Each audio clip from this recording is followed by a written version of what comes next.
Got this electric car fridge in from Euhomy. Hopefully I pronounced that correctly. But let's go ahead and open this up. When you first open it up, you can see it's well protected with styrofoam. We'll get this out and we'll lift out the cooler. Get the box out of the way. And so the cooler is a nice solid plastic. We open it from right here. And I'll read the instructions, we'll get it fired up and see how well it keeps things cool. So like I said, it's a nice solid heavy plastic. All the controls are here on the front. When you're on travel, you want to make sure you keep the air vents clear of any obstructions, because that's what helps the compressor work. When you open it up, we have our rack in here, as well as all of our cables and our manual. So I'm going to take it and we're going to fire it up and we're going to see how quickly it gets things chilled. So in the box, we have an AC and a DC plug, so you can either run it off your car battery or you can plug it into the wall and use it direct. So I got the Euhomy all set up, read the manual and everything. I was able to run it from a portable battery, so that's great for camping and stuff like that. I can use the 12 volt in my car if I want to. For this, I'm going to go ahead and plug it in so we can see how cold it gets by using a plug. But I'm going to go ahead and get a reading here so you can see what the inside temperature is. And then after about an hour, I'll go ahead and get another reading.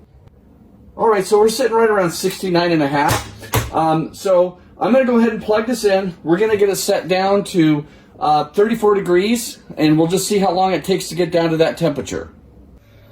So as you can tell, it's not very loud. It's already down to 68, but I set it for 34 degrees. I'm pulling 13.9 volts. I have it on max because I'm plugged into a power source. I can also use, like I said, my 12 volt if I wanted to plug it into the car. I have my battery, which was really nice because I was able to use it while I was camping. I can go ahead, and I also have my Bluetooth, which I'll show you how that works. So we'll see how long it takes to get down to 34 degrees. All right, so it's been about 18 minutes. It does say it's 30 instead of 34 on the inside. Let's go ahead and open it up here and get my little reader here. And you can see the outside rim of it is actually cold, so this side here is frozen. And let's see what the fridge side is. So over here on this side, the plastic is sitting around 60. So I'm going to go ahead and put some soda pop in here, and let's see how long it takes for those to get cold. All right, I've loaded up both sides with soda. I took the rack out of here, mainly just because then I could put pop from both sides this way. Another nice feature is it has a light on the inside, so when you're camping, you can see what's in your cooler. The app you use with the cooler is called AlpiCool. I didn't read it in the manual, but then again, I might have missed it. It was very easy to install, and you can manipulate your cooler with the settings right on your phone. All right, so as you can see, current temperature is 53. So with the Bluetooth, you can control this cooler, which is really nice. So if I want to change this down to 40, I could go there and it changes the time.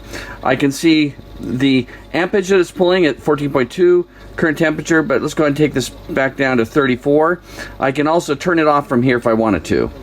Just so you have a time frame reference, from the time I put in the case of pop and set the thermostat to 34, it's been about an hour and 20 minutes. We're down to 37 degrees, and we probably need to keep the pop in there another hour to get the internal temperature of your soda down.